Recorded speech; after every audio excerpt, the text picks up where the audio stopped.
Hello tout le monde, je vous retrouve aujourd'hui dans une vidéo un tout petit peu particulière. C'est une interview donc à distance avec Sandrea. Sandrea habite aux États-Unis, donc fatalement c'est pas exactement un clic d'Alix comme d'habitude, comme on est habitué, mais c'est trop cool qu'on puisse faire ça aussi de cette façon-là parce que finalement on a juste donc en fait pour vous expliquer la situation, j'ai mon téléphone qui est juste là, ma caméra qui est juste là et Sandrea qui est dans mon téléphone. Donc voilà comment ça va se passer. Bon, ça me fait trop plaisir, Sandrea, qu'on puisse se rencontrer un peu virtuellement comme ça. On va papoter, on a beaucoup de choses à faire. Si vous n'avez pas prévu un petit truc à boire, prenez un petit truc à boire parce qu'à mon avis... Oh, quelle est-elle-ci? C'est de la tequila, tu sais. Parce qu'à mon avis, on en a pour un petit moment, mais on a beaucoup de trucs à aborder. Prête. Bon, pour commencer, j'aimerais bien que tu me resitues un petit peu où est-ce que tu es actuellement, depuis combien de temps, peut-être pour les gens qui te connaissent pas, ou même les gens qui te connaissent, mais qui ont peut-être pas tout ce backup, où est-ce que tu es aux USA? Ouais, alors du coup, je suis aux USA, donc dans le Tennessee depuis... Ça fait 7 ans que je suis dans le Tennessee. Ça fait 9 ans que je suis aux États-Unis. J'ai déménagé parce que j'étais tombée amoureuse d'un militaire et du coup, forcément, je devais partir. J'ai déménagé aux États-Unis en 2012. Et puis voilà, j'avais un visa, j'ai une green card, je suis citoyenne maintenant. Et puis je sais pas, c'est plus ou moins ça. Ouais. T'avais quel âge quand t'es partie du coup? J'avais 22 ans. Ah oui, t'es partie jeune quand même, hein. Enfin, ouais. Ouais, j'avais 22 ans, j'allais sur 23 ans à quelques mois près, quoi, mais ouais. T'étais déjà venue aux États-Unis avant? Ouais, ma soeur habitait en Floride quand j'ai déménagé, j'étais en Géorgie les 2 premières années, donc ma soeur était déjà en Floride et elle avait fait plusieurs années aussi d'école, d'université en Oklahoma, donc j'avais déjà été la voir, en Floride, et puis après j'avais été 2 fois au Texas aussi avec mon ex-mari maintenant. C'est trop étrange de dire ça, mais ouais. Et vous êtes combien de frères et sœurs chez toi? On est 3, je suis celle du milieu. J'ai ma sœur aînée et un petit frère, qui a 28 ans, mais voilà quoi. Et avec ta sœur, t'as beaucoup d'écart? On a 2 ans d'écart. Ah oui, donc vous êtes tous à peu près, vous vous rapprochez quoi. On a 2-3 ans d'écart à chaque fois, ouais. Et t'as des bons souvenirs de quand t'étais enfant avec tes frères et sœurs? Ça se passait bien ou c'était... Ouais, non, j'ai une très bonne relation avec mes frères et sœurs. Je leur parle pas énormément, c'est une question de temps en fait, on est tous hyper occupés et puis avec le décalage horaire c'est toujours un peu compliqué. Mais on a toujours une très bonne relation et avec ma sœur, comme mon frère, j'ai toujours été assez proche. Même si on avait des conflits, hein, clairement, je pense que mon frère serait le premier à dire que je le saoulais grave. Mais ouais, non, j'ai de très bons souvenirs de mon enfance. Je pense que j'ai eu une enfance un peu plus ou moins idéale, tu sais. Donc, t'as grandi où en France? Je suis du nord-est de la France. Et j'ai grandi... Enfin, c'est principalement ma mère qui nous a élevés, parce que mon père travaillait en déplacement, donc il était rarement à la maison. Mais c'était cool. Ils faisaient quoi comme métier, tes parents, du coup? Ta mère, elle était maman au foyer ou Ouais, ma mère était mère au foyer. Elle a arrêté de travailler quand elle a eu ma soeur. Et puis mon père était peintre, enfin il est toujours un peintre industriel, donc il travaille dans les centrales et il peint en fait tout ce qui est réacteur, tous ces trucs là en fait. Ok, d'accord. Et c'était quoi l'ambiance chez toi? Est-ce que t'étais élevée dans une éducation qui était très ouverte? Est-ce que c'était un peu strict? Est-ce que c'était tourné vers l'art? Enfin, dans quel genre d'éducation t'as grandi? Avec quel genre d'éducation t'as grandi? Ouais. C'est une très bonne question que tu poses ça. En fait, j'ai une éducation assez étrange, on va dire, parce que j'ai grandi d'une façon assez étrange. Parce que mes parents sont hyper ouverts d'esprit et ma mère a toujours été dans la communication. Donc, si on avait un problème, s'il y avait quelque chose, elle voulait absolument qu'on lui en parle. Et elle nous parlait, tu sais, des risques... de l'alcool, enfin des risques de fumer, de tout ça. Et d'une autre partie aussi, j'ai grandi avec ma meilleure amie qui est américaine. On s'est rencontrés quand on avait 3 ans et sa famille, elle était hyper stricte. Ils sont toujours très stricts. Et donc d'une partie, j'ai grandi dans une maison qui était assez libre en fait. Tu fais pas... Bon, mes parents, ils étaient pas en mode fais ce que tu fais et voilà. Oui. C'était si tu fais ça c'est les conséquences. Maintenant que tu les connais, fais le choix pour toi. Et en soi, ça nous a toujours aidé à faire les bonnes décisions parce que ma mère nous a jamais caché quoi que ce soit. Et en même temps, en parallèle, je grandissais avec quelqu'un qui, elle, ne pouvait absolument rien faire et qui, moi aussi, du coup, ses parents étaient missionnaires, donc ils avaient une église. Donc j'ai grandi dans une église hyper stricte, en même temps dans une famille, mon père croit pas forcément en Dieu ni quoi que ce soit, donc très étrange. Et ça a formé un dédoublement de personnalité pendant des années, je pense. Ce côté hyper libéré et ce côté hyper strict. Donc, ouais. D'accord, donc en fait, t'as été un peu... Enfin, t'as aussi pris de l'éducation des parents de ta copine, quoi. Comme vous étiez beaucoup ensemble, ouais. Ils t'élevaient entre guillemets. J'ai été pratiquement élevée chez eux, ouais. Depuis l'âge de 3 ans, j'étais... Enfin, 3 ans, pas 3 ans directement, mais tu sais, dès que j'avais 7-8 ans, en fait, j'allais dormir chez elle dormait chez moi et tout. Et donc, j'ai appris l'anglais avec eux, je partais en voyage avec eux, donc j'étais vraiment enfin, pour un 5e membre, en fait, de leur famille, quoi. Et je suis hyper reconnaissante de ça parce que ça m'a permis d'avoir une ouverture d'esprit sur la culture américaine, ou en tout cas, ce que je pensais qui était une ouverture d'esprit à cette époque-là. Et puis la possibilité d'apprendre l'anglais assez tôt, et tu vois. Donc, ouais, très étrange. Et tu la vois encore, cette copine ? Ouais, on est toujours meilleures amies. On va fêter nos 29e anniversaire d'amitié au mois de septembre. Et donc, ouais, on se voit encore. On a eu des époques où on s'est un peu moins vus et tout. Mais elle est dans l'Utah et... Ah oui, donc en plus, elle est aux États-Unis ? Oui, elle est aux États-Unis. Donc du coup, on s'est revus là cet été, et puis je vais aller la voir au mois de juillet. Donc, Ah, c'est trop chouette, hein. Et si tu pouvais me raconter un souvenir heureux de ton enfance, quelque chose avant que tu quittes la France, enfin quand je dis enfance, c'est, tu vois, de ta période de 0 à 22 ans, en gros, jusqu'à ce que tu prennes ton indépendance et que tu prennes ton envol. Est-ce qu'il y a un souvenir, quelque chose auquel tu penses qui te rend heureuse ? Je crois que tous les étés, lorsque j'étais adolescente, ça faisait partie de mes moments préférés, parce que je passais toute ma vie chez ma meilleure amie, et...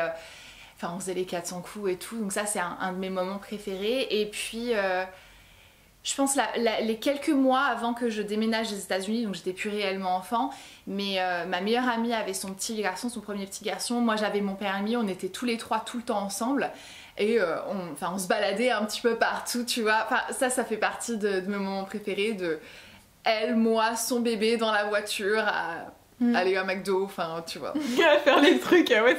Quand t'as ton permis, c'est ça. Quand t'habites peut-être pas dans une grande ville, le premier truc, c'est d'aller au McDo tout seul, quoi. Exactement.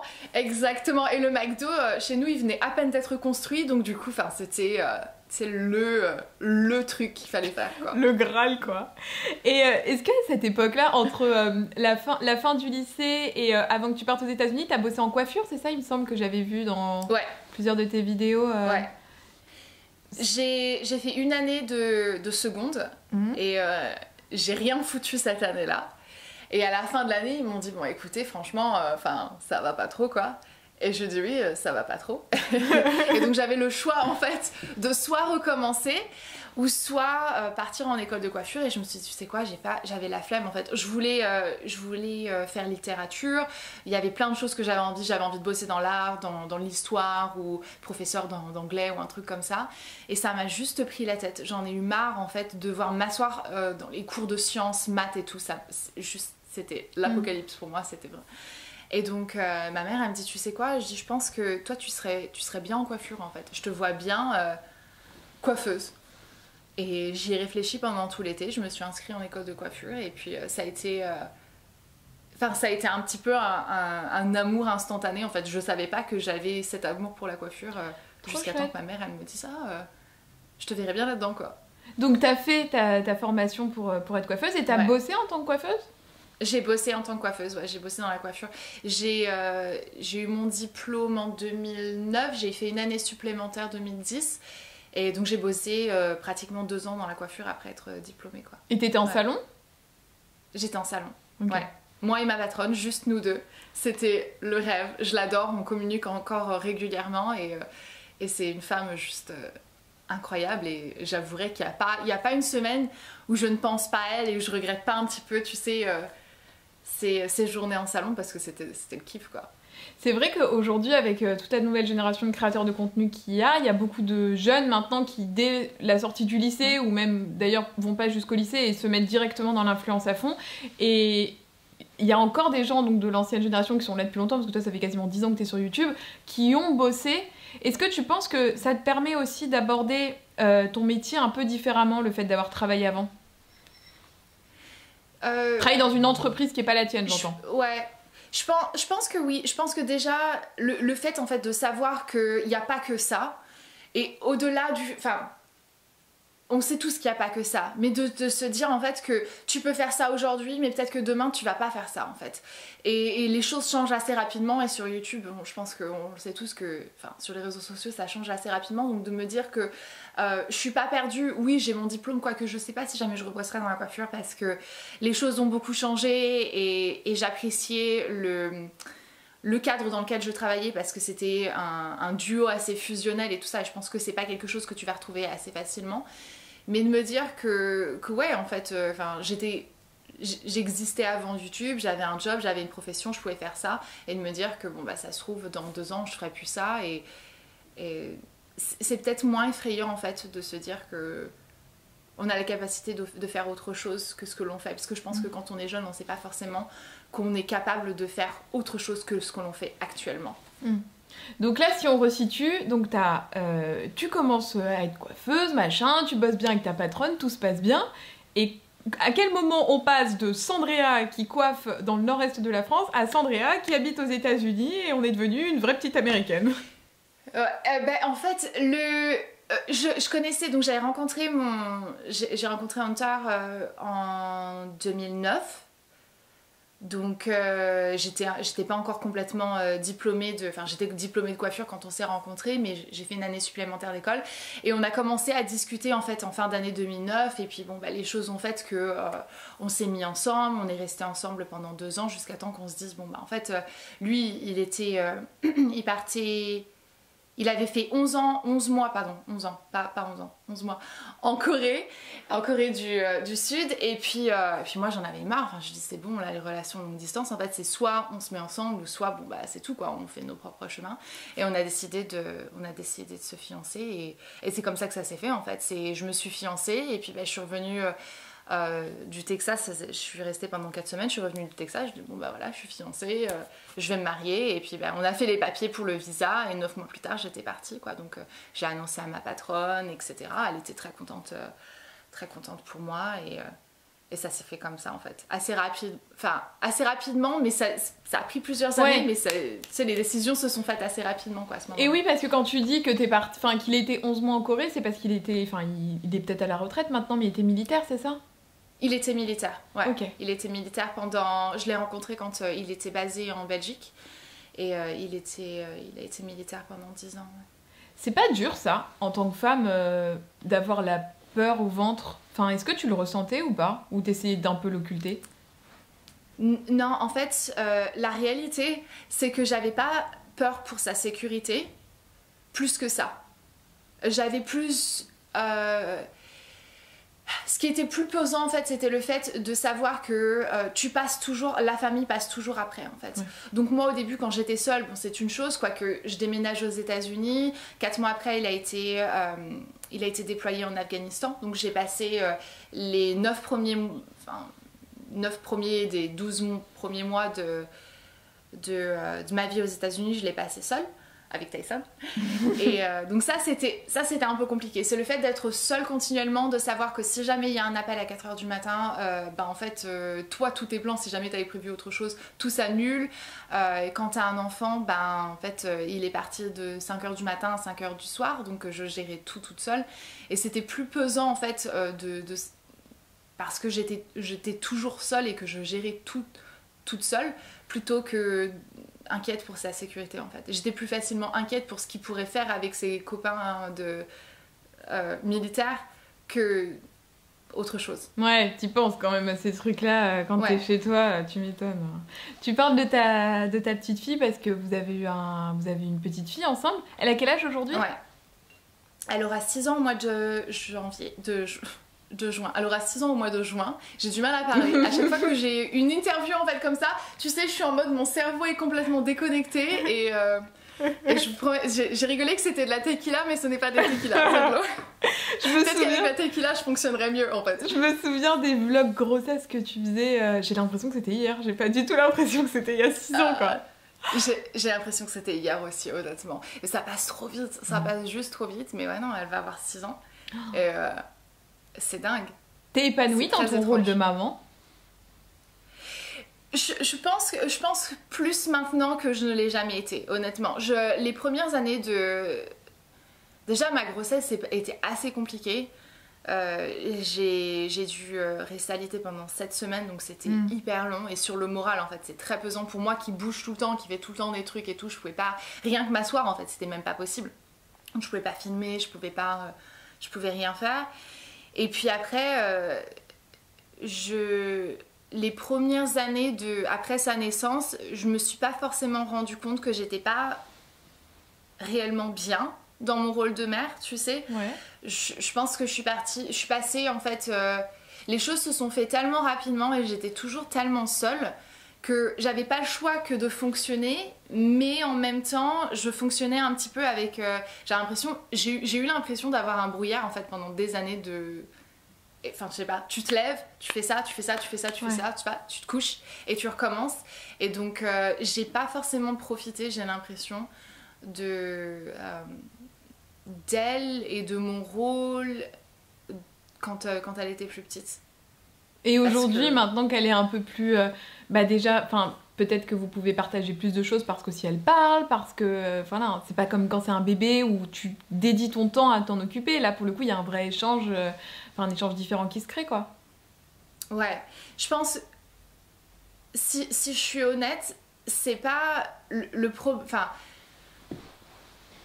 problème ne venait même pas de l'âge, tu sais, le problème ne venait pas d'elle en fait, le problème venait de moi et du fait que j'étais pas forcément heureuse et que je ne le savais pas, et que tu sais, quand tu t'es fondamentalement pas heureux dans ta vie, ouais, t'arrives pas à profiter de toi, t'arrives pas à profiter des autres, et je pense pas que c'était parce qu'elle était trop jeune, ou je pense pas que c'est parce qu'elle est plus vieille maintenant que j'arrive à avoir une meilleure relation avec elle. C'est que je pense que j'ai une meilleure relation avec moi, et dès lors je suis capable d'avoir une meilleure relation avec elle en fait. Parce que quand t'es pas heureux, t'es pas heureux en fait.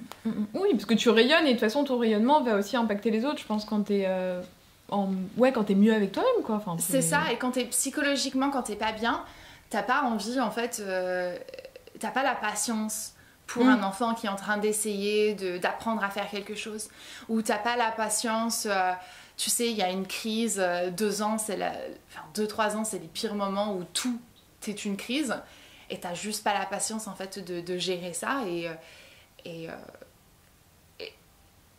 c'est pas quelque chose que j'aime avouer, tu sais, de dire ah ouais, j'étais pas forcément très bien dans mon rôle de mère, mais en fait je pense que c'est quelque chose dont il faut qu'on parle en fait, et de se dire que tout n'est pas forcément toujours tout rose, et c'est pas parce que t'as toujours voulu des enfants que maintenant t'en as et que du coup tout va bien, parce que c'est pas en fait la recette. Enfin ouais, je pense que la recette du bonheur quand on a un certain âge, parce que j'étais jeune, c'est pas forcément ce qui est réellement. Oui, tu l'as eu jeune ta fille. Et comment est-ce que vous l'avez éduquée? Je me suis toujours demandé, parce que dans tes vidéos j'ai l'impression que tu lui parles un peu en anglais. Ou est-ce que tu lui parles en français? Au niveau de la langue, vous faites comment? Alors en fait, je lui ai parlé en français les premières années de sa vie, parce que elle était tout le temps avec moi, on n'était que toutes les deux, puisqu'il était tout le temps au travail. Et puis il a pris sa retraite de l'armée, et du coup j'ai eu un sens de culpabilité en fait, de me dire que sa fille, qui commençait du coup à ce moment-là à parler, ne parlait pas anglais. Et donc il est passé de jamais être à la maison à être toujours à la maison, à pas réellement avoir une relation avec sa fille, et en plus de ça une certaine barrière de la langue, et du coup j'ai complètement arrêté de lui parler en français. Ça m'arrive de lui dire certaines choses, elle comprend certaines choses et tout ça, et j'essaie maintenant qu'on est toutes les deux de reprendre le français, mais en fait tu sais, quand t'es pris dans l'engrenage de quelque chose et que tu parles dans une langue à une certaine personne, c'est compliqué de changer, donc ouais, tristement, elle le comprend. un petit peu, mais elle le parle pas forcément. La bonne chose, c'est que ma sœur est américaine elle aussi, mariée à un Américain, elle a 3 enfants qui parlent français et anglais, mes parents comprennent quand même assez bien l'anglais, mon frère comprend l'anglais, donc finalement en fait on arrive quand même à communiquer et avoir tous une relation, parce que plus ou moins, on n'est pas tous bilingues, mais plus ou moins quoi. Et puis elle a 6 ans, hein, donc elle a le temps, tu vois, c'est pas comme si elle avait 25 ans et qu'elle devait tout réapprendre, là. Et puis les enfants, je pense qu'à cet âge-là, ils comprennent super vite, quoi. Ouais. Puis bon, maintenant, je commence à lui apprendre un petit peu plus, puis elle a un accent américain maintenant quand elle parle français. Je me dis, c'est pas possible. J'étais franco-américaine, t'es plus française, à mes yeux, t'es plus française qu'américaine, mais non, en fait, tu as un petit accent anglais quand tu parles. Comment est-ce que tu lui expliques ton métier? Tu lui dis que tu fais quoi? Alors, en fait, j'ai pas forcément besoin de lui expliquer parce qu'elle m'a toujours vu le faire. Parce qu'on était toujours toutes les deux et elle a jamais été en crèche et quoi que ce soit. Donc je la posais à côté de moi, elle était soit dans son parc, soit dans son petit bouncy chair et tout. Et donc j'ai toujours filmé devant elle, j'ai toujours pris mes photos devant elle, j'ai toujours édité devant elle. Et du coup, elle me pose pas de questions en fait. Elle sait que maman fait des vidéos, elle sait que maman elle prend des photos, qu'elle les poste sur internet. Elle sait pas en fait qu'il y a des gens qui me regardent plus que ça quoi. Et j'essaie de pas forcément lui en parler plus que ça parce qu'elle est facilement attirée par ça et parce qu'elle m'a toujours vu faire ce genre de choses, elle a elle aussi envie de le faire. Donc si je sors mon appareil photo, elle se met, ok c'est bon vas-y prends des photos et elle pose hein. Et les poses qu'elle fait, la maîtresse elle prend des photos régulièrement des enfants et nous les envoie et tout, et elle prend des poses, des fois je me dis oh non. Non, elle fait comme maman sur Instagram quand elle fait ses photos de blogueuse. Mais je te jure, non mais c'est pas possible. Bon heureusement c'est une école, tout le monde est assez ouvert d'esprit et tout, mais je dis ok. Qui est la fille de la youtubeuse dans la salle? C'est ça.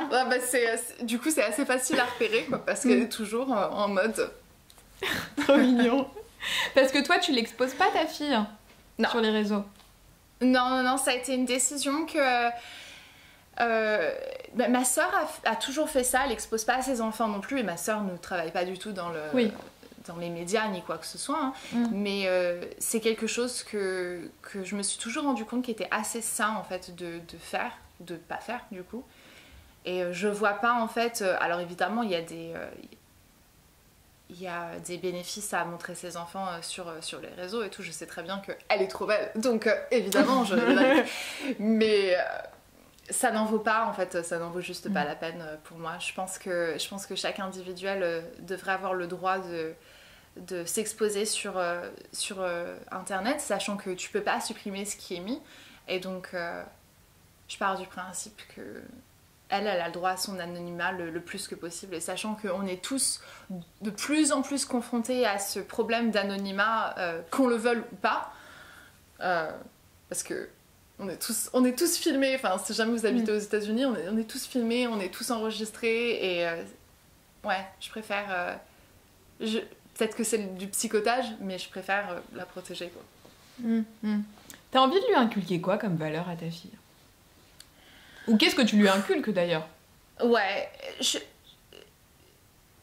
la première chose que j'aimerais qu'elle puisse comprendre, c'est que personne ne la définit, qu'elle est exactement qui elle est, et elle peut être absolument qui elle veut, et qu'elle doit se suffire à elle-même, et que c'est important qu'elle comprenne que elle vaut autant qu'un autre humain en fait. Et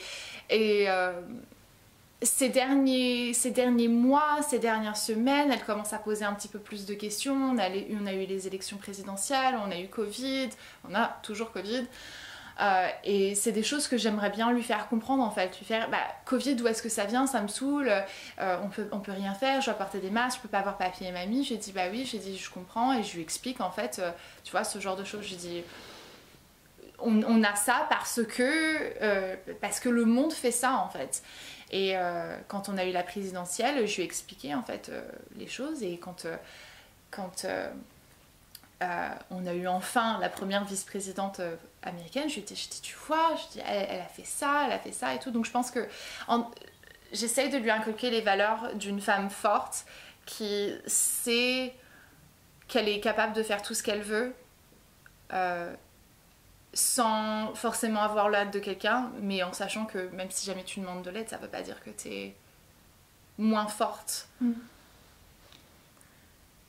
Ouais. Je sais pas si jamais j'arrive. J'ai du mal, tu sais, des fois à m'exprimer. Non, mais si, je pense qu'on a tous compris ce que tu voulais dire. Et de toute façon, c'est des sujets sur lesquels tu communiques pas mal sur tes réseaux. Hein. Sur Insta, notamment beaucoup en story depuis quelques mois, en repartageant beaucoup de posts. Et c'est rigolo que tu parles de la présidentielle, parce que justement, j'avais envie de t'en parler. T'as beaucoup communiqué, et je crois que t'es la première youtubeuse que je vois, créatrice de contenu, à autant communiquer sur de la politique qui est pas engagée à la, enfin, si tu veux, à la racine, c'est-à-dire que tu as des youtubeurs qui sont, ou des créateurs de contenu spécialisés en politique et donc fatalement qui vont créer leur contenu autour de ça. Ouais. Et toi, c'est vrai que tu en as beaucoup parlé, je m'y attendais pas nécessairement et j'ai trouvé que c'était fait de façon assez intelligente et parce que tu as fait beaucoup de lives où t'expliquais ce qui se passait, notamment aux États-Unis, le système de vote, enfin moi j'ai appris plein de trucs que j'ignorais complètement. Comment est-ce que ça a été perçu de ton audience ? J'ai eu que des retours positifs honnêtement et je m'y attendais pas forcément. C'est quelque chose, j'en aurais jamais parlé avant parce que j'étais pas assez éduquée sur le sujet et depuis 2016 en fait quand la présidentielle s'est passée et que j'ai vu que Trump était passé, je me suis dit non mais en fait c'est juste pas ok, comment est-ce que ça peut arriver, comment est-ce que quelqu'un qui n'a même pas le vote majoritaire peut passer, comment est-ce que quelqu'un qui n'est même pas éduqué en fait dans ce genre de choses et j'avais été tellement outrée et je voulais pas en parler parce qu'en plus j'avais pas le droit de vote à cette époque-là, donc je pense que c'est ça aussi qui m'a freinée là-dedans, c'est que j'étais pas citoyenne américaine, j'avais pas le droit de vote en 2016, donc j'avais pas pu voter et je sais même pas exactement pour qui est-ce que j'aurais voté, enfin j'avais pas les connaissances pour en parler. Et donc je me suis éduquée sur le sujet et puis je suis arrivée à un moment où je me suis dit mais en fait je peux juste plus me taire et surtout parce que ce qui s'est passé aux États-Unis et l'élection de Trump c'est quelque chose qui se passe dans le monde entier actuellement. Des personnes qui sont élues, qui sont hyper conservateurs, qui sont à la limite de la dictature, c'est quelque chose que l'on voit depuis des années qui continue à se faire. Venezuela, ils sont en pleine dictature, enfin, c'est un chaos complet. Moi, quand j'ai vu ce qui est en train de se passer au Venezuela, je me suis dit non mais en fait, on est en train de se diriger dans la même direction. Et quand je vois que Boris Johnson a été élu Prime Minister en Angleterre, dans la même rangée que Trump, et quand après je me dis il y a les élections en France qui vont arriver, les gars faites pas n'importe quoi. On n'est pas, je m'y connais pas assez bien en politique française pour m'exprimer sur le sujet, mais j'en connais assez pour savoir pour qui il faut pas voter, et tu vois, enfin je sais pas, c'est des choses qui me font peur et je me dis en fait le monde danse bien trop avec ce genre de personnages en fait qui nous font croire qu'il faudrait avoir peur de tout le monde et de tout, et c'est quelque chose qui moi je pense que c'est là-dessus que Trump a gagné en grande partie, c'est parce qu'il a réussi à faire en sorte que à développer une certaine peur de tout, peur des médias, peur de l'étranger, peur de certaines religions, peur de certaines couleurs, ou de toutes les autres couleurs qui n'étaient pas la sienne. Et ouais, enfin bref, je deviens très... Non mais ça m'étonne pas parce que ça se voyait quand tu en as parlé pendant la campagne que c'était quelque chose pour lequel tu étais très impliquée et en fait ça faisait suite aussi à tout un renouveau de ton contenu dans lequel, surtout je trouve sur Instagram, ça se ressent majoritairement, tu prends parti pour énormément de choses, il y a beaucoup de causes que tu défends beaucoup plus, tu affirmes tes convictions. Qu'est-ce qui a fait... Parce que j'ai quand même trouvé qu'il y avait eu un vrai shift assez rapide, quoi. C'était vraiment une sorte de déclic, ça s'est pas fait progressivement. Qu'est-ce qui a fait que d'un seul coup, tu as peut-être osé un peu plus dire en public tes prises de position que tu devais avoir en privé, mais que tu n'assumais pas peut-être publiquement, enfin que tu n'osais pas partager? Ce déclic s'est fait... En fait... Ce déclic s'est fait en même temps que mon déclic. Il y a eu beaucoup de choses. Il y a eu énormément de choses qui se sont passées. J'ai commencé à avoir une thérapeute il y a 2 ans maintenant. J'étais très très mal dans ma vie ce que je pensais être ma vie professionnelle au début. Et oui, j'étais mal dans ma vie professionnelle, mais j'étais mal dans plein d'autres aspects de ma vie. J'ai commencé à voir quelqu'un, j'ai commencé à discuter un petit peu tout ça, donc déjà ça a réveillé qui j'étais. Je pense que pendant des années, en fait, je savais même pas qui j'étais, donc prendre parti, position sur quelque chose, alors que je sais même pas qui je suis, c'était un petit peu compliqué. Et ça s'est réveillé au même moment où, en fait, c'est vraiment un déclic. Je me suis dit, ça ne va pas, le monde ne va pas, je suis pas heureuse, je suis pas bien. Et au même moment où j'ai pris ma décision de quitter mon mari, c'est à ces mêmes moments en fait où tout s'est aligné et tout s'est fait en quelques jours. Et le plus gros déclic pour moi en fait, ça a été l'année dernière. Le mouvement Black Lives Matter, c'était pas le premier qu'on avait vu. Je vais aux États-Unis depuis des années, c'était pas les premières fois que ça s'était passé. Mais en fait, le déclic s'est fait quand j'ai commencé à en parler autour de moi, des personnes proches ou moins proches. Et je me suis rendu compte qu'en fait, je me suis dit non. J'ai fait un rejet de plein de choses et c'est juste pas ok, je peux pas rester silencieuse, je peux pas rester associée à certaines choses ou à certaines personnes qui n'ont pas ce genre de valeurs humaines normales, qui devraient être normales. Et j'ai pas encore assez de recul pour te donner tu sais, toutes les informations là-dessus, parce que ça fait moins d'1 an. Mais ouais, je pense que je me suis réveillée un jour et je me suis dit, non. Ouais, c'est vraiment non. Genre... Je jette tout et je renais de mes cendres, quoi. Enfin, c'était vraiment... d'un point de vue extérieur, tu vois, en tant qu'abonné, je trouve que ça fait vraiment phénix qui, d'un seul coup, se réveille. Où c'est vrai que... Et puis, il y a aussi tout ce truc-là, aussi sur YouTube, qui a beaucoup évolué. Où pendant des années, c'était très admis, tu vois, d'être très lisse. Et c'est ce qu'on attendait aussi des créateurs de contenu. Donc, je pense que tout le monde s'était mis dans cette espèce de boîte. Et puis, depuis quelques temps, on parle beaucoup plus de santé mentale.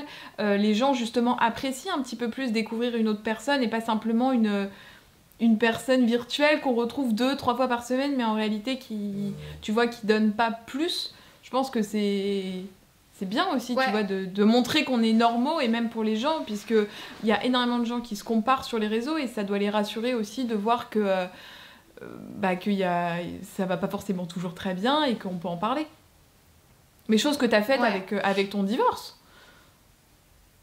Tout à fait. Mais le fait d'être lisse, je pense que pour moi, ça venait pas forcément de quelque chose qui m'était demandé. Je pense que c'était une protection, parce que si tu montres un défaut... on te saute dessus et on te dissecte complètement.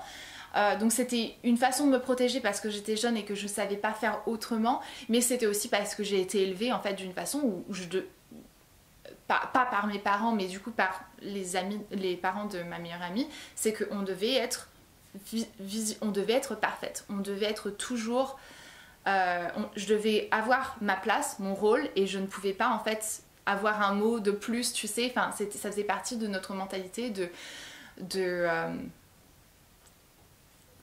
c'était pas nos opinions en fait, on n'avait pas d'opinion. C'est quoi ça me fait penser? Tu crois dans une secte? Un peu, mais tu sais, ça me fait penser aux séries américaines, genre Desperate Housewives et tout ça, où en surface, t'as l'impression, comme par exemple Brie Van Camp dans Desperate Housewives, où t'as l'impression que c'est la petite mère de famille, tu vois, qui doit être une femme, donc qui doit avoir le brushing, tout ce qu'on attend d'une femme très convenue dans les années 50 aux États-Unis, mais qui en réalité a derrière elle des trucs bien bien sombres, mais il faut surtout pas le montrer, tu vois, il faut le cacher. Mais ça fait partie de la culture américaine, ça fait partie d'une certaine culture américaine, en fait, tout ce qui est conservateur, qui veulent vraiment conserver, en fait, ce qui est, selon eux, traditionnel, et la femme fait ci, et la femme fait là, ça, et elle doit pas demander plus que l'homme, parce que c'est ridicule, pourquoi est-ce qu'elle oserait demander ce genre de choses? Et en fait, j'ai été élevée de cette manière-ci, et comme je dis, j'avais pas d'opinion, en fait. Ce dont je croyais, c'était ce qu'on m'avait toujours dit, qui était correct. Et puis après, tu te réveilles un matin et puis tu te dis, en fait, non. En fait, non, je crois pas là-dedans, et non, je n'admets pas ceci, et ouais. C'est vrai On nous a demandé d'être... Je pense que c'est pas qu'on nous a demandé d'être liste, c'est qu'on nous a demandé en tant que youtubeuse beauté, pour revenir sur ce sujet, en tant que youtubeuse beauté, on t'a demandé, parce que tu parles de beauté, tu dois être parfaite. Enfin, parfaite, c'est pas possible. Et tu dois pas... il doit pas y avoir un sourcil de travers. Tu dois pas... si t'as du rouge à lèvres sur les dents, non mais gare à toi. Enfin, c'est... Ouais. Mais d'ailleurs, t'as changé, ça va de pair avec ce qu'on disait tout à l'heure, t'as changé aussi beaucoup dans ton contenu, c'est-à-dire qu'avant c'était beaucoup de vidéos très face cam, dans un décor, un truc très propre, très lisse, ça a beaucoup plus de vlogs et de contenu un peu immersif avec toi, où on te suit dans ta vie, où on suit ta vie de femme, les vidéos où tu cuisines, celle-là je les trouve très sympa, j'aime bien. Est-ce que ça a été difficile pour toi, parce qu'en fait ce moment où tu t'es mis à beaucoup faire de vlogs et donc on te suivait dans ton quotidien, ça coïncidait aussi avec la période où tu t'es séparée et tu en as beaucoup parlé de cette séparation sur les réseaux. Est-ce que ça a été difficile d'en parler et qu'est-ce que tu avais envie de transmettre à travers le fait justement de communiquer là-dessus? Je pense qu'il y a eu plusieurs choses. Déjà, mon envie en fait de pas complètement laisser le make-up, mais de le laisser en grande partie, c'est parce que j'ai eu juste une overdose. C'était juste too much. Il y avait trop et j'en avais marre de devoir sortir des vidéos tout le temps et d'avoir une accumulation de make-up chez moi, c'était juste plus ok. Et donc en fait... le changement s'est fait naturellement parce que j'étais en train de changer moi dans ma vie et dans ma façon de penser. Et cette envie d'en parler, c'était parce que... Je pense que c'est parce que je savais qu'il y avait beaucoup de personnes qui s'identifiaient à moi. J'avais partagé ma grossesse, tu sais, et puis bon, quand t'es sur les réseaux, tu partages souvent le meilleur plutôt que le mauvais. Et c'était une envie en fait... d'arrêter d'être hypocrite avec mon audience et avec moi-même en grande partie, parce que je pense que la personne à qui j'ai menti le plus pendant autant d'années c'était moi et j'en ai eu marre. Je me suis dit j'ai pas envie de faire de me mettre un masque et de faire semblant que tout va bien, et j'ai envie de pouvoir partager ce qui est en train de me toucher, ce qui est en train de m'arriver, et j'ai envie de pouvoir aussi sensibiliser les personnes qui me regardent, parce que j'ai une audience qui est principalement féminine, et j'ai envie et qui ont plus ou moins dans mon âge en fait, et de leur dire en fait si t'es heureuse, très bien, parce que c'est possible, mais c'est possible aussi que à l'intérieur de toi tu sais que t'es pas heureux et que tu te dis j'ai pas réellement de raison, ou est-ce que c'est réellement valable, et est-ce que est-ce que c'est réellement valable, ou est-ce que c'est pas un peu dans ma tête, ou est-ce que je le mérite pas un petit peu, ou tout le monde est comme ça, ou tu sais, ou le fait de se dire d'idéaliser ma vie, d'idéaliser mon couple, d'idéaliser tout ça, j'avais envie juste de casser ça, de leur dire en fait c'est la merde chez moi, donc ma maison est en feu, venez m'aider, je vous en supplie.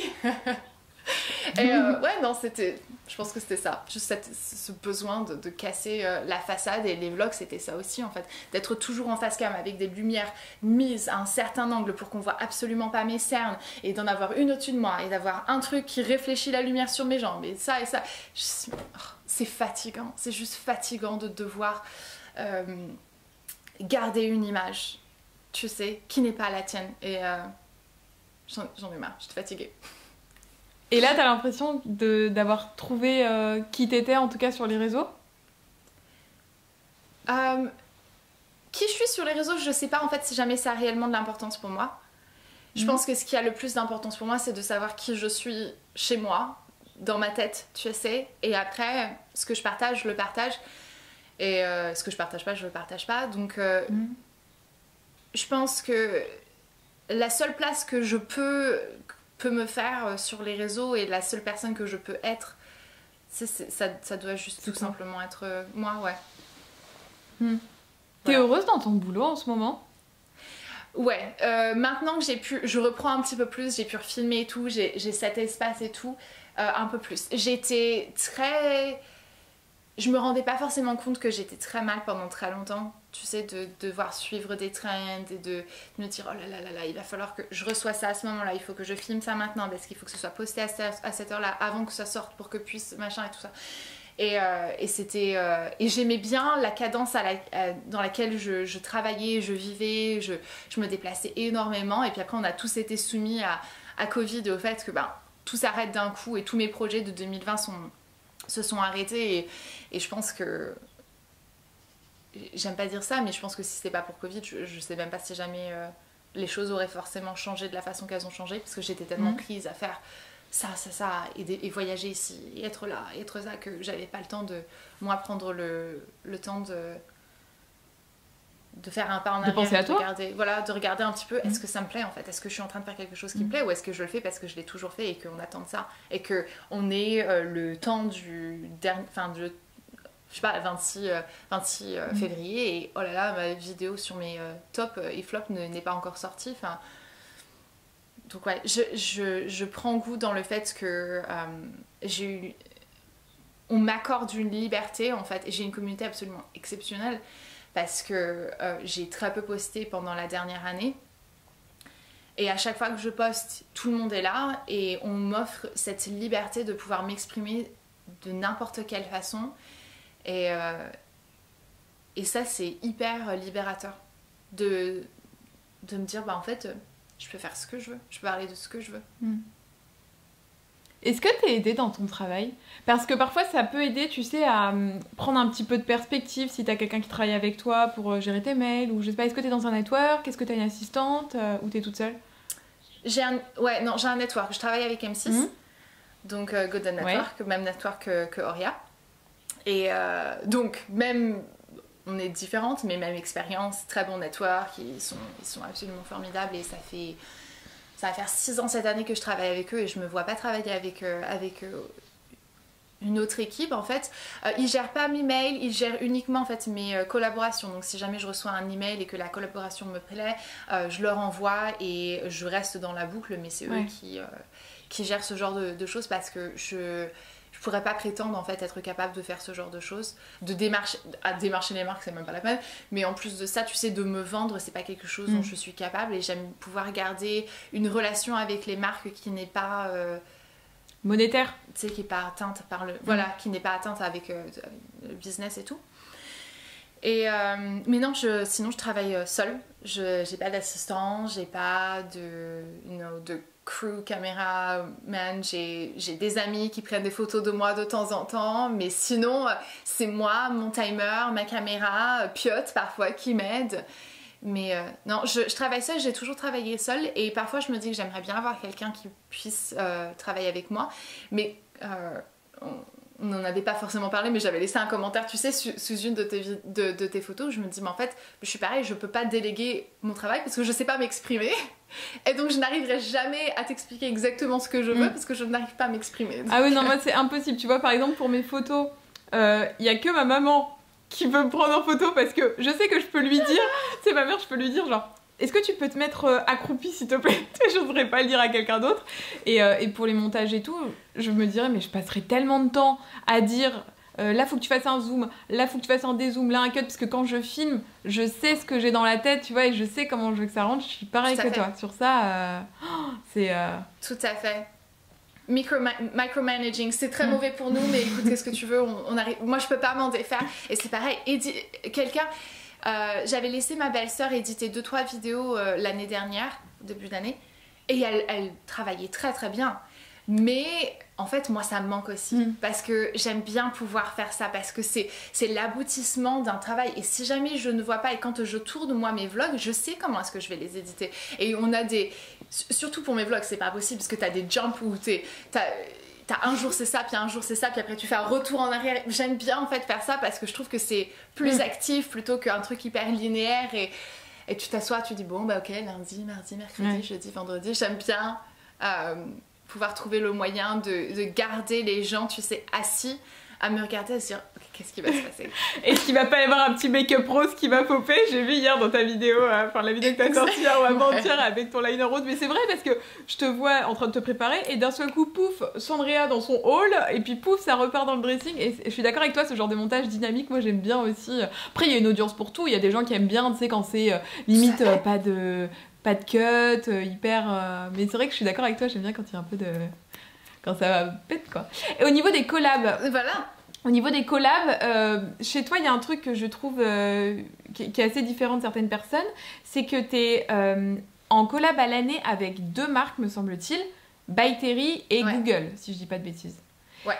Ça, Ouais. comment est-ce que ça te permet de bosser? Parce que si on explique concrètement aux gens, c'est-à-dire que en gros, tu as un budget qui va être alloué à l'année où tu sais que tu as un certain nombre de postes à faire et donc fatalement, ça t'assure une certaine stabilité financière et peut-être te détend un petit peu sur d'autres contenus en te disant que, ok, tu sais que tu vas toucher tant et donc peut-être t'es pas... tu vois, t'as moins ce stress, quoi. Ouais, tout à fait. Mais c'est... Enfin... Les gens qui regardent YouTube d'un œil extérieur se rendent pas forcément compte de la pression que ça peut être en fait parce que monétairement avec les pubs etc on gagne pratiquement rien. YouTube se met une grosse commission, on choisit pas forcément, enfin les pubs elles sont là, en fait tu peux pas, même si jamais tu veux démonétiser ta vidéo, les pubs sont quand même là. Et on n'a plus autant de contrôle que l'on avait avant, on est beaucoup moins payé en fait avec ce genre de choses et donc c'est une certaine...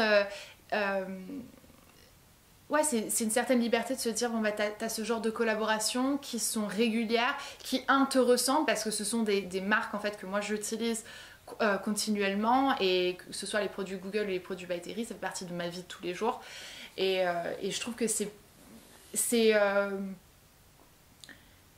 plus intéressant pour moi et c'est plus intéressant pour eux aussi d'avoir quelqu'un qui est réellement intéressé par ce genre de choses et qui les utilise réellement tous les jours plutôt que... Enfin, le truc que moi je déteste en fait, c'est les collaborations de masse avec 1 million de personnes. À l'allemande un peu. Tous les 5 matins. Les marques à l'allemande.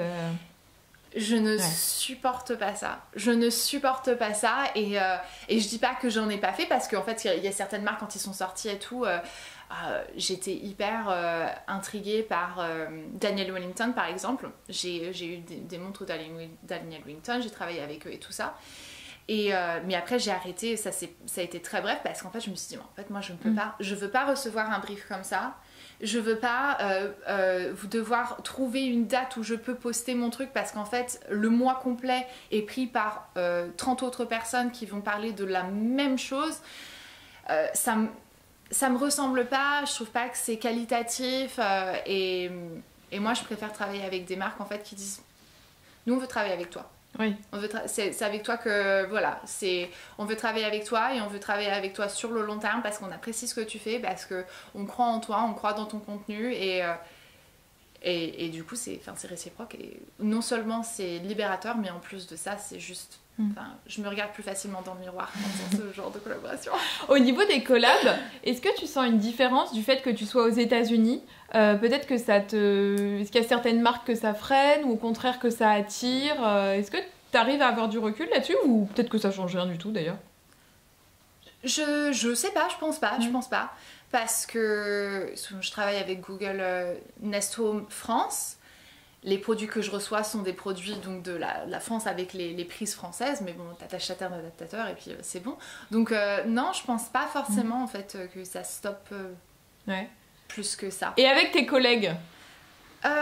J'ai plus de relation réellement, tu sais, collègues, YouTube. Je me suis énormément écartée de tout ça, en même temps que j'ai changé mon contenu, en même temps que je me suis rendu compte que ce que je faisais ça me représentait plus réellement mes valeurs, je me suis quand même beaucoup écartée de ça, pas pour dire que je m'entends pas avec ces personnes ou quoi que ce soit, c'est juste que on fait plus la même chose, on n'évolue pas de la même manière et bon, c'est tout, en fait les relations se perdent comme ça quoi. Donc j'ai pas réellement de collègues. Enfin, j'ai des collègues mais tu vois ce que je veux dire, j'ai pas de relation réellement avec les gens quoi. Oui, c'est pas tes amis quoi, c'est comme dans une boîte quand il y a un comptable, un gars à la RH quoi, voilà, vous faites le même métier, si vous vous croisez c'est cool mais c'est pas tu vas pas les appeler tous les 4 matins. C'est ça, mais je pense que c'est parce que effectivement, je pense que c'est en grande partie parce que j'habite loin en fait, donc je peux pas avoir les mêmes relations que quand tu sais, quand t'es basé sur Paris, tu vois tout le monde à tous les événements, toutes les semaines il y a un truc, tu peux voir quelqu'un plusieurs fois par mois et donc effectivement oui je suis à l'écart mais c'est pas quelque chose qui me dérange. Mais tu sais, je me dis peut-être que justement ça te permet de garder un côté un peu sain avec ton métier et toute la fame qu'il y a autour parce que forcément il faut gérer aussi ce truc de se dire ok j'ai quand même 1 million de personnes, plus d'1 million de personnes qui me suivent. tu vois, je pense qu'à un moment ou un autre, ça peut aussi influer un peu sur ton mental. Il y en a certaines ou certains qui prennent un peu la grosse tête, puis après elles dégonflent, ou alors elles restent gonflées, et voilà. Mais le fait d'être aux États-Unis, tu ressens peut-être pas ta notoriété de la même façon que si t'étais en France. Ouais, c'est hyper... Honnêtement, c'est quelque chose que je serais toujours reconnaissante de ne pas devoir vivre dans le pays dans lequel, pour lequel tu sais, j'ai de l'influence. Parce que... déjà parce que ma vie privée, c'est tellement important pour moi. Mais en plus de ça, ouais, je pense que ça jouerait énormément sur ma façon de penser, sur ma façon de vivre et tout ça. Et c'est vrai que les gens, en fait, qui sont autour de toi... moi, quand je discute avec n'importe qui, la dernière chose dont j'ai envie de parler quand je suis chez moi aux États-Unis, tu sais, je rencontre quelqu'un, etc. La dernière chose dont j'ai envie de parler, c'est mon job. Parce que systématiquement, tu fais quoi dans la vie? Ah bah écoute, je travaille. Moi, je trouve toujours un moyen. Je travaille dans l'influence, ou je travaille dans les médias, ou je travaille dans la communication. Je trouve toujours un truc en fait pour esquiver, parce que si jamais je dis ah bah oui, je travaille sur YouTube, je fais des photos machin bidule, ah ouais vraiment machin tout, oui bah oui, et comment ça se passe, vous gagnez bien votre vie, est-ce que vous avez, combien d'abonnés vous avez, ou alors tu vas te sentir obligé de... J'ai pas envie d'être définie par mon travail, et puis après... Ouais, la pression aussi que je pense que beaucoup doivent avoir d'être... Tu sais, d'avoir... même si jamais t'as pas envie d'avoir une concurrence avec les gens avec qui tu travailles, même si toi tu l'as... Peut-être que toi tu l'as pas, mais je pense que si jamais on est dans ce métier-ci, c'est pas forcément de la concurrence, c'est vraiment juste l'envie de faire quelque chose de bien et de faire mieux pour soi-même. Et... Ouais, non, je pense que... Je pense que là, encore plus cette dernière année d'avoir été séparée, et ça fait 1 an que j'ai pas été... je suis pas retournée en France, ça m'a fait un bien énormément en fait de pouvoir juste mettre ça de côté et me dire ok, c'est mon job, mais c'est pas ma vie en fait. Et le nombre de personnes qui me suivent, c'est pas représentatif de qui je suis. Et les personnes qui arrêtent de me suivre, ça ne me rend pas moins bien, moins intéressante, c'est juste les gens évoluent en fait. Et je pense que quand t'es plus proche, tu sais, quand t'es tout le temps dans ce cadre-là, je pense que c'est plus facile de détacher et de te dire ça me reflète pas moi, c'est pas moi que ça reflète, c'est juste l'évolution des choses quoi. Je parle beaucoup, je suis désolée. Et toi en tant que... Bah non, au contraire, moi je trouve ça hyper intéressant. Je bois tes paroles comme une tisane. Et toi en tant que Sandrea abonnée, parce qu'avant d'être Sandrea youtubeuse, bah t'étais aussi Sandrea abonnée sur YouTube, qu'est-ce que t'aimes regarder? Parce que c'est vrai que ce qui est intéressant je trouve avec les créateurs de contenu, c'est que forcément toi t'as ce petit recul. Aussi, on va pas se mentir, tu sais, les petits racos, les petits trucs de temps en temps. Qui est-ce que t'aimes regarder? Et qui est-ce que tu peux recommander aux gens de regarder parce que tu sais que c'est des créateurs qui sont cool, qui sont honnêtes dans leur démarche et qui partagent un contenu sympa. Ouais, quoi. pour toutes les personnes qui me disent oh là là ça nous manque trop, tu sais tes revues make-up et tes vidéos make-up en soi et tout, je leur dis écoutez, j'en fais peut-être plus, mais je peux vous recommander ce qui est pour moi l'une des meilleures qui le fait le mieux, c'est Laura de la chaîne Lotus Makeup. Parce que... J'étais sûre que t'allais me dire Laura. Parce que bon, déjà c'est une de mes meilleures amies, mais en plus de ça, elle fait un contenu de qualité qui n'est jamais fait pour, tu sais, avec une idée derrière la tête. C'est toujours pour l'envie de partager ses bons plans, ses astuces. Elle fait plus facilement de revues make-up qu'elle va faire de tutoriels, quoi qu'elle en fait quand même. Mais ouais, pour moi c'est l'une des meilleures chaînes de revues make-up en France. J'ai participé à un podcast il y a pas longtemps d'Ophélie Duvillard qui s'appelle Game Changer, qui est un super podcast, et à la fin elle m'a posé une question que je trouvais assez intéressante, qui était quelle question tu aimerais que l'on te pose? Une question qu'on ne pose jamais et t'aimerais bien qu'on te la pose.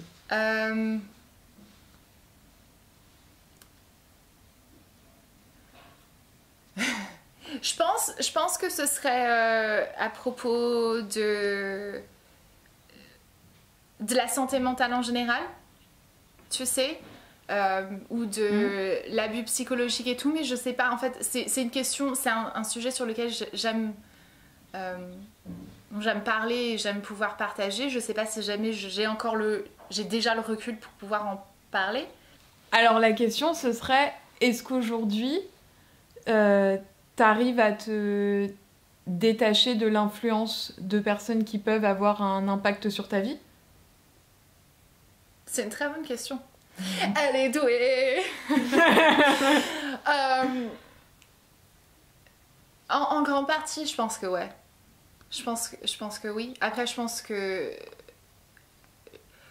j'ai maintenant les éléments dans ma trousse qui me permettent de savoir en fait à quel moment je suis influencée, à quel moment je suis manipulée, à quel moment je suis en train d'être agressée, tu sais, d'une façon passive-agressive, ou j'ai maintenant les éléments qui me permettent de savoir à quel moment est-ce que quelqu'un est en train d'abuser de quelqu'un d'autre.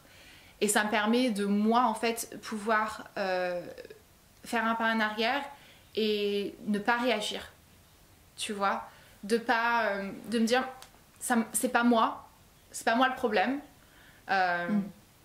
Et ça, enfin, ouais, c'est assez libérateur de pouvoir se dire que tu vis pas à travers les gens et que t'es pas influencé, t'es pas obligé d'être influencé en fait par la façon que les gens te regardent.